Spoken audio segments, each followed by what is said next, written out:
recording. Why don't you introduce yourself? So, I'm Mark Taylor.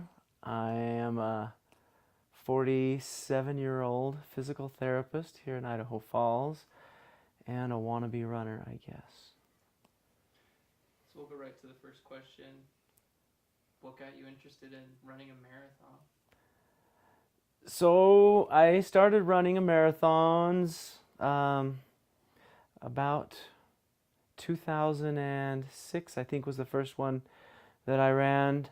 My sisters decided they wanted to go run the Lake Tahoe Marathon, and I thought that would be awesome because we could go to Lake Tahoe, not so much because of the whole marathon.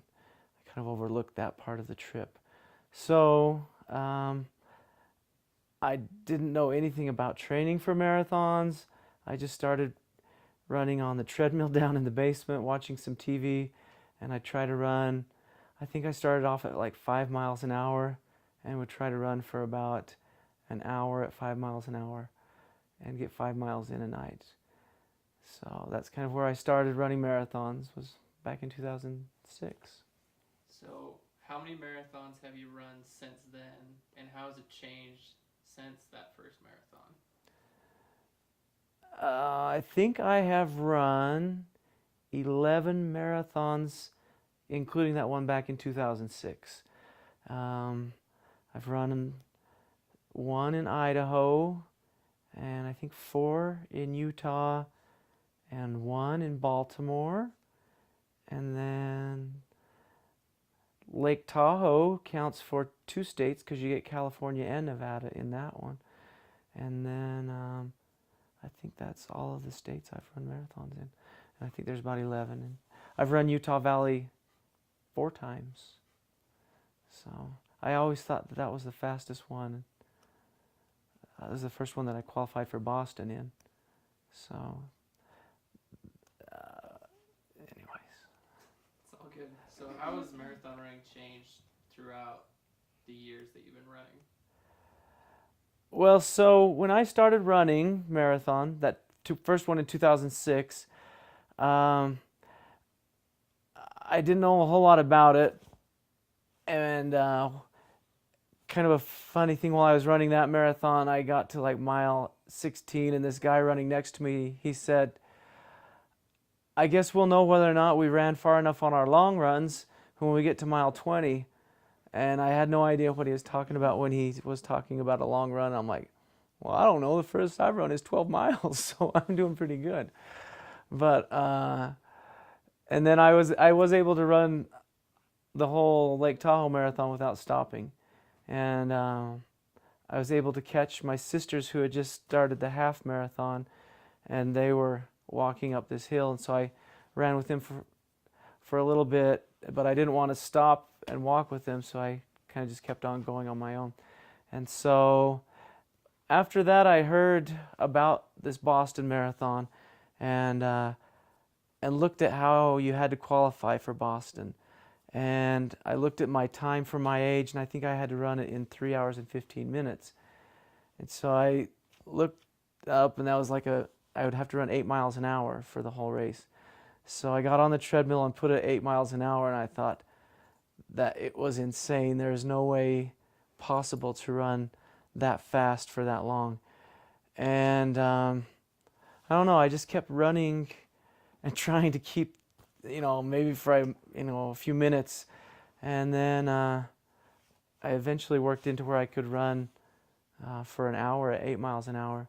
And finally, by the next year, I was able to maintain that pace. And as I learned more about training and marathons, I learned more about long runs. I learned more about speed runs. Learned more about hills and all these other different things that go into training for a marathon. And I think it helped me train better and be more prepared to be better in doing these marathons. So, what's going through your head when you're running a marathon? Um, Is it all about pace? What's going through your head? so a lot, as I'm running a marathon, my mind, you've got 26 miles in 3 hours, so you've got your mind can wander quite a bit while you're running a marathon. But a lot of times I'm very nervous about falling behind this pace that to get to qualify for Boston, I have to run a 7 minute and 30-second pace. So it seems like I'm always very aware of how close I am to that pace, if I'm falling behind or not. And then I'm worried, all right, when do I need to get water? When do I need to get something so I don't get dehydrated and hit the wall? So I worry about nutrition. I worry about how fast I'm running. I worry about if I'm going to get tired and fall behind, and what am I going to do if I fall behind and get slower than my pace? And I don't know. It's kind of a stressful 3 hours.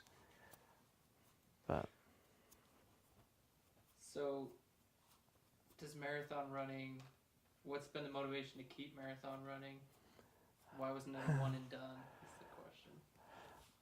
What motivated me to keep running marathons, I think, is the whole idea of qualifying for Boston. And so my first marathon was at Tahoe Marathon, which I had no idea what Boston was. The second one was the one I actually was really trying to qualify for Boston in. And I came within, the qualifying time for me was 3 hours, 15 minutes and 59 seconds. And I got 3 hours, 16 minutes, and I think it was like 1 or 2 seconds.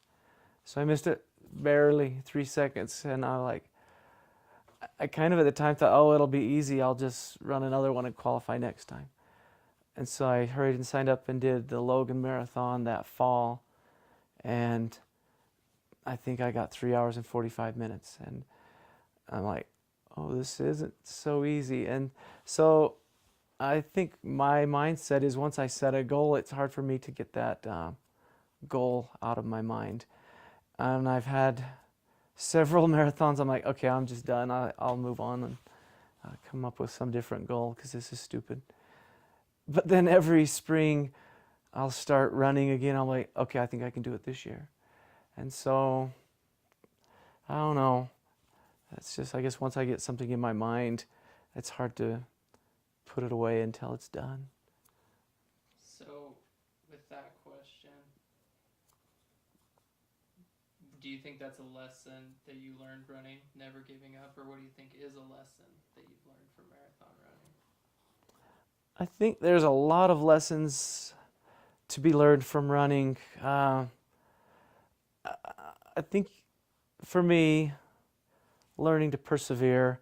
I actually did qualify for Boston Marathon 2000, and I think it was 2010. I did the Utah Valley Marathon, and I ran it in 3 hours and 13 minutes. So I was actually 2 minutes below the pace I needed to be. And then that year, when I went to register, previously the marathons sell out or filled up in 2 weeks, and that year it filled up in 8 hours. And when I went to register, it was already full. And it was, there's that feeling like you want to throw up. You're like, why couldn't have I done that earlier? Why? All these questions. Why didn't I sign up earlier? And disappointment. And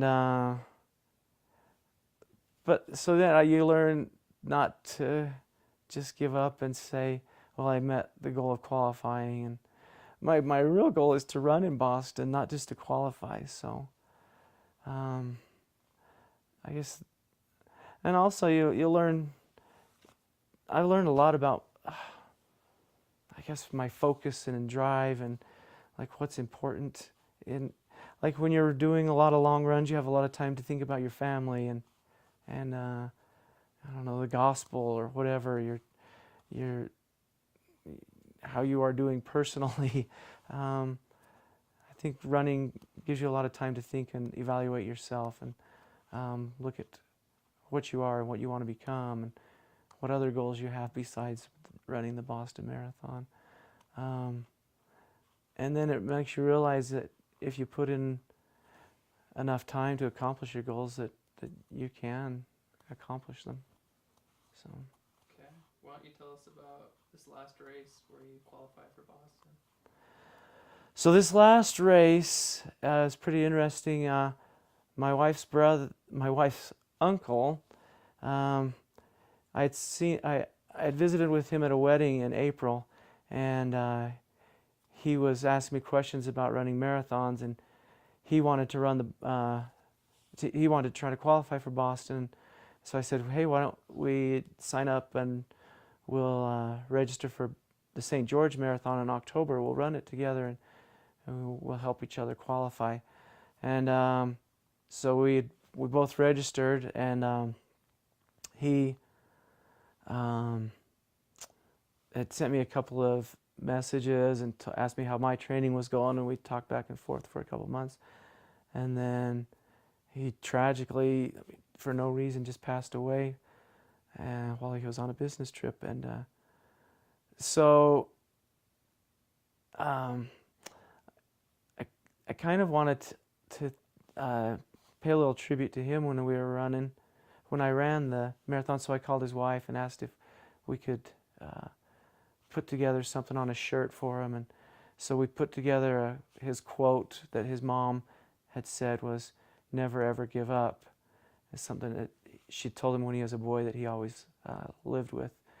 And so I had his picture on the front of my shirt and that quote, "Never ever give up," on the back of my shirt.